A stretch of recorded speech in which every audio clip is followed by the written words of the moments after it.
Hello everybody, Ben Woodruff here, and in today's video, this video is going to be a little bit of a teaser. I'm going to be talking about Chetro Ketl, which is a Chacoan Great House in Chaco Canyon, New Mexico, but I'm going to specifically be talking about a Mesoamerican structure, an architectural structure that most people who visit Chaco Canyon are totally unaware of, and it's exciting. It's really fascinating. So first, just a little bit of groundwork. Chaco Canyon is a community in, well, it's not a community, it's a huge canyon in New Mexico, and there's many great houses. Then these great house communities, Pueblo Bonito is the most famous one. It's the most intact. That's the one you always see. It's the most iconic.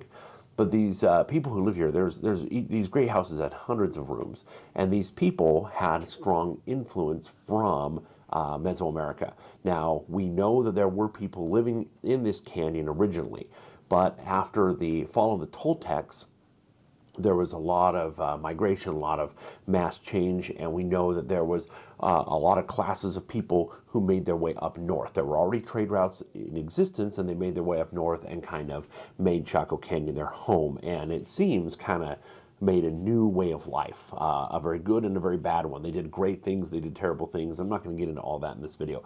But the interesting thing is, because they had this influence from Mesoamerica, you know, from Mexico, Guatemala, from, you know, the Mayan Empire and the, you know, the Toltecs and all this, then that way of thinking and a lot of those goods came up. So we know at Chaco Canyon, live macaws were brought up from the south. We know that copper bells, which are actually very hard to make back then, were brought up from there. A lot of new religious ideas were brought up, and also cacao beans, which were very sacred. And in Chaco Canyon, there were these mugs, these special mugs, and we've tested them, and there is theobromine residue within them. So we know that in these Chacoan mugs that they were drinking cacao. You know, cacao beans were very valuable everywhere that they were found, from Mesoamerica all the way to the southwestern current United States. So within this way of thinking, we know that a lot of this was happening at Chaco Canyon. The idea of like, hey, we want to regain some of the greatness of what we had further down south. And when you look at most of these structures, at first glance, if you're walking through these rooms and these halls and all these great houses, they just look like pueblos, but on a massive scale. You know, adobe structures with you know, beautiful stone masonry. It just seems like, okay, these are just little pueblo, but giant, and that's what it seems like. It doesn't seem visually very Mesoamerican, but at Chetro Ketl, there's something very different. Now, if we zoom in from Google Earth in on Chetro Ketl, and we zoom in and take a look at it here, Chetro Ketl, it's not very well excavated. So only a fraction of it has been excavated. And again, I'm going to Chaco Canyon in November, and I've been there many times, but I'm going with a great film crew, and we're really going to do due diligence to really document all this. So you're going to have a big in-depth video just on Chetro Ketl.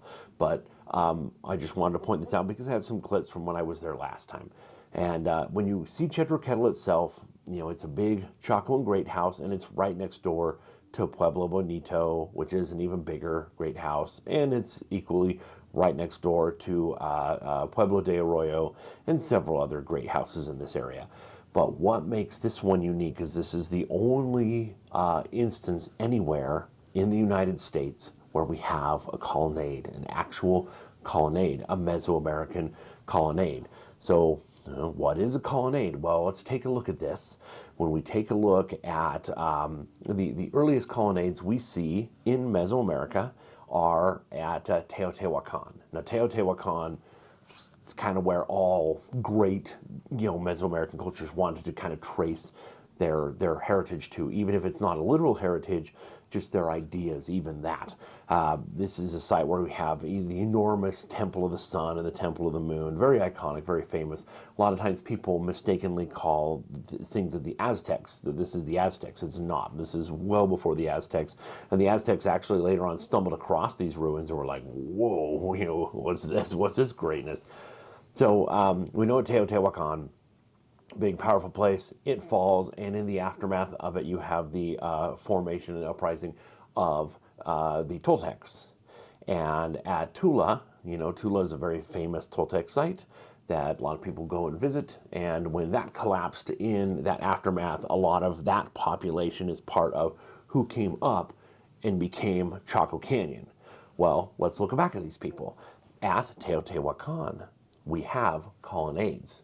Now, we don't think much of a colonnade in today's world. It doesn't seem very hard for us to make something like that with today's modern building techniques and modern machinery. But back then, having a big colonnade like that, it was needless, it was decadent, it was opulent, and it was a way to show off power and authority and wealth. And again, the first colonnades we see are at Teotihuacan. They're very beautiful. Now, there's many more that are no longer standing, but there are some that are standing, and we can see this was a very beautiful idea and a very bold idea. And some of the paint is still on some of these because these would have originally been painted bright red. Now, the Toltecs at Tula also have colonnades. And again, all the roofing structures are gone. They're disintegrated, they're fallen, and all we have left is some of these columns left of the colonnade. But we can clearly see these colonnade designs and see what they were going for. And we also see this at Palenque. Palenque in Central America is a Mayan city, and we have a colonnade there. When I get into Chetro Ketl, I'll go into more detail of what else may have come up. But we know that macaws were coming up for the Palenque region, and also Palenque has T-doors. And the first instance we have of T-doors in the American Southwest is at Chaco Canyon. It's the first time we see it. So is it possible that that idea of the T-aperture came up from Palenque? It's possible. It's a point worth arguing, but we don't know that for sure. But my point is not the T-doors, but the colonnade. Because at Chetro Ketl, there is a colonnade. Now, Chetro Ketl started construction around 990 AD, and it was basically completed by about 1075 AD. It was kind of a work in progress. It was built more and more and more. And when you go into this place now, all the outer wall it's kind of like fallen down on itself and hasn't been excavated. The site, early 1900s it was excavated, and we don't. So when you go there, you walk in and you seem like you're walking towards the ruins. It's like, no, you're already in the Great House. You've gone over and through. You're just walking over walls. You don't realize they just haven't been rebuilt. Well, so by 1075 AD, it was kind of when the main set of construction stopped. But this site was remodeled anciently in the mid 1100s, 1100 AD. And that's very interesting because the remodeling that happened shows a counterculture. I'll get to that in a second. Now, most people had left Chaco Canyon by the 1140s. There was a big, massive drought going on for decades and decades, and it was uninhabitable when they left. And by 1250 AD, Chetro Ketl had been vacated. So that mid-1100s, so Chetro Ketl was a proper great house doing all kinds of crazy things. And then it gets remodeled. Well, we know that there was a lot, we talking to the tribes around today, and the descendants of people from Chaco and the descendants of people who were afflicted by bad things that Chaco was doing, including enslaving people, cannibalism, things like this that we have both oral histories as well as the archaeological proof of. We know some bad stuff was happening in Chaco, and we know a lot of these ideas had come up from Mexico, from like the post-Toltec migration. And so what we see is at Chetro Ketl, we see a colonnade. And this colonnade has been filled in. It's very unusual. Why would you do that? So again, the colonnade was there to try to say, look, we are, Mesoamerican, royalty, basically. We are a big deal. We are important. Look at this.